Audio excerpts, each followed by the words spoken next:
Halliburton's dad and Giannis on the floor following the Bucks elimination from the playoffs at the hands of the Indiana Pacers. It took away from what would have been a miserable press conference for Giannis Antetokounmpo because many believe that was his last game as a Milwaukee Buck. I mean, at this point in time, I don't know how you could say it wasn't. Like, pitch me how he stays or why he stays. Because he wants to stay in one place his entire career. It's the Maybe literal only thing. A change of heart, but that is something that he always said he wanted to do. Is he wanted to be in one place the entire time? And maybe having Dame there to tell him, grass isn't always greener, man. Look, I was where you were 2 years ago. Yeah, and so that it's only one. It's only one reason, but it could be a very big reason why Giannis does not leave.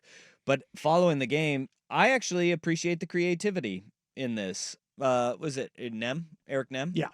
Eric Nem, who covers the Bucks, he asked this question to Giannis about his future.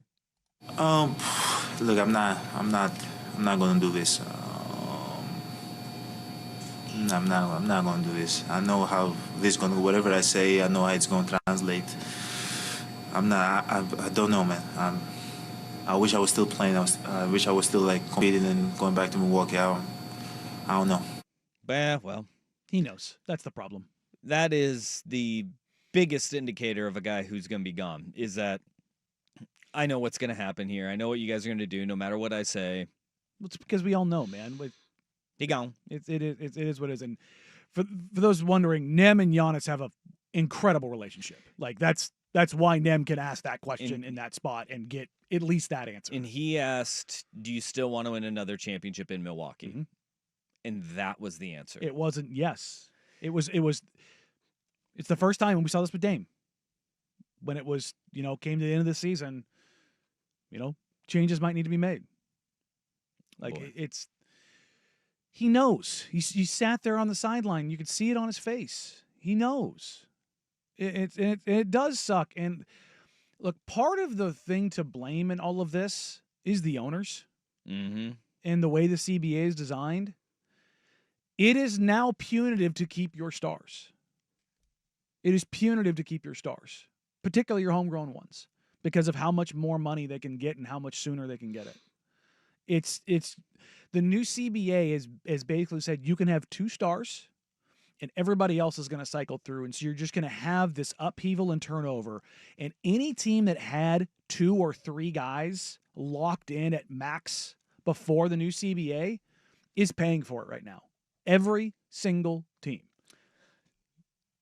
How much of that you think was a factor in Nico Harrison's move to move Luka, though? Because we talked about this, about Luka didn't just build the home in Dallas, $15 million home.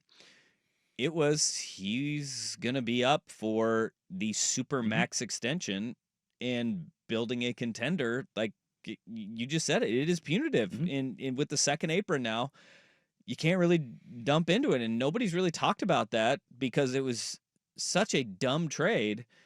But that's a lot more money that was going out. You still do it, though. For Giannis, you do it. For Luka, you do it.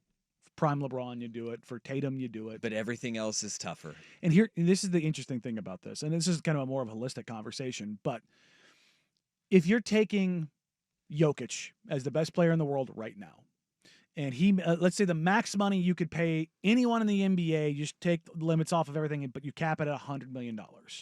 If Jokic makes $100 million, in theory, nobody else should make that much money.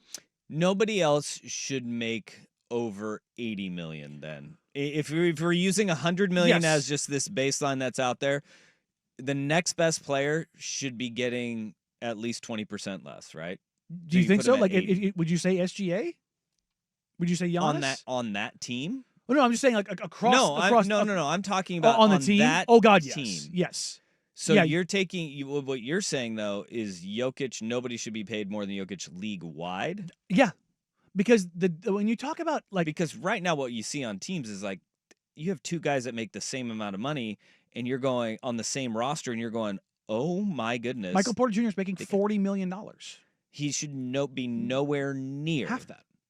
What Nikola Jokic is. Yeah, and that's like, what, like when you talk about salary slotting, like, well, you're worth as much as the team pays you. It's like, well, the second a guy who's not worth it gets overpaid, it was punitive in the past. It is a death sentence now. It is a death sentence. If you make one mistake on a guy you think is going to be a star that doesn't hit, you're cooked. Yeah. You look at the teams right now. Look at the teams that where they are right now. Again, drafting and all that stuff, yeah, it matters. But the idea of like how you build out a roster now, it's 2 stars. The three-headed monster is gone. Yeah. Like that's just not a thing. And you have to have all these young guys, and the middle class of the NBA is disappearing, which is going to make a Giannis transaction really interesting. Well, and you need your picks. You need all of your picks. Trading your picks away is a fool's game now. That's why I vehemently believe no matter where Giannis goes, one of Portland or New Orleans will be involved in the transaction one way or the other because of the picks and swaps that they control. Oh, man. Doesn't sound good if you're a Bucks fan today on ever seeing Giannis in a Milwaukee uniform. No, look, having gone through this in Portland with their own franchise legend who didn't win a title, yeah, I feel for Bucks fans. It's gonna be a rough summer. Honestly, I hope that there's a team out there that gives up what you want and what you need, and you can be done with it, so it doesn't drag out all summer long. Yep. Like for Bucks fans, that's what I hope happens. Like it's just a quick rip off the Band-Aid. I saw somebody say, "Well, I don't think Giannis is going to demand a trade." Yeah, he is, because John Horst can't trade him without him demanding a trade. There's no way you can do it on your own. On your own accord. Yeah, no, you can't do it. It's the same reason why Damian Lillard had to demand a trade, and he knew it.